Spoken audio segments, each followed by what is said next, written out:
I wanted to showcase some challenges and opportunities that business and states face in their effort to promote responsible business conduct in global supply chains.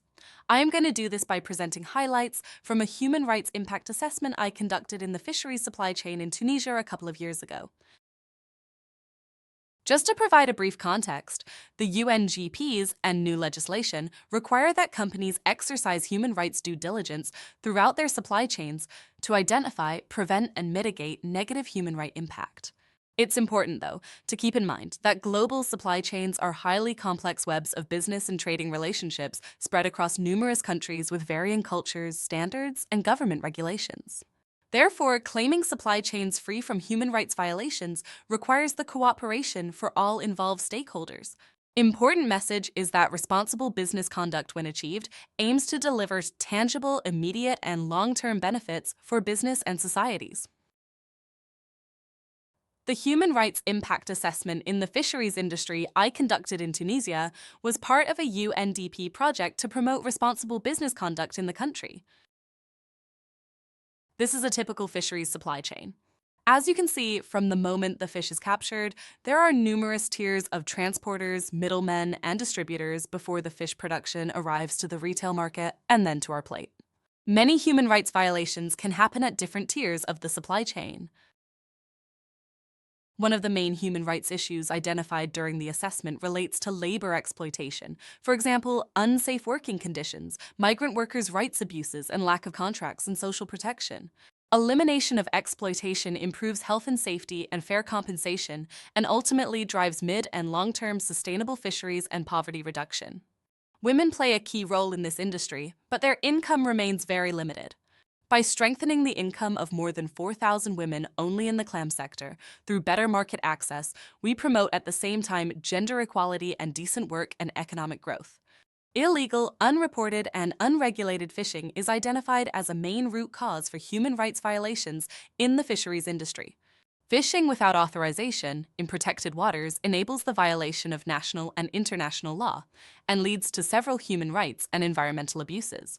Better law enforcement and monitoring will prevent violations and will lead in the mid and long term to consistent fish stock and sustainable economic growth. Overexploitation of marine sources due to overfish and climate change is another major issue. In West Africa, almost 60% of fish species are fully exploited, and more than 30% are overexploited. The declining fish stocks threaten the food security and income of small-scale fishers and coastal communities and endanger their safety and health by forcing them to travel in high seas in unsafe conditions. Fixing the issue of overexploitation would result to improved safety for fishers, sustainable fish stock levels, and ecosystem health, and will lead in the mid to long term to sustainable economic growth and poverty reduction. Minimizing the chemical pollution will reduce the ecosystem degradation, improve the health and well-being of communities, and will drive sustainable economic growth as well. Throughout the assessment in the fisheries supply chain and the insights we gathered from the Tunisian government and the businesses on the ground, we had the chance to identify a set of enablers and barriers for the implementation of human rights respect in the fisheries supply chain. Using leverage to address human rights risks in the supply chain, improving transparency with traceability tools and external audits, building capacity with the help of CSOs and international organizations, and using available risk assessment tools in the sector for human rights due diligence are enabling factors. On the other hand, the complexity of the global supply chain, the lack of financial and administrative capacity of small suppliers and small-medium enterprises to implement human rights due diligence, the lack of awareness of regulations, and the limited alignment in international versus national human rights frameworks were identified as barriers for the businesses to implement respect of human rights throughout their operations. Respectively, for the states, policy coherence and alignment of governmental mandates and priorities, training of officers on business and human rights issues, and regional collaboration and peer learning and support from other states sharing similar issues are enabling factors.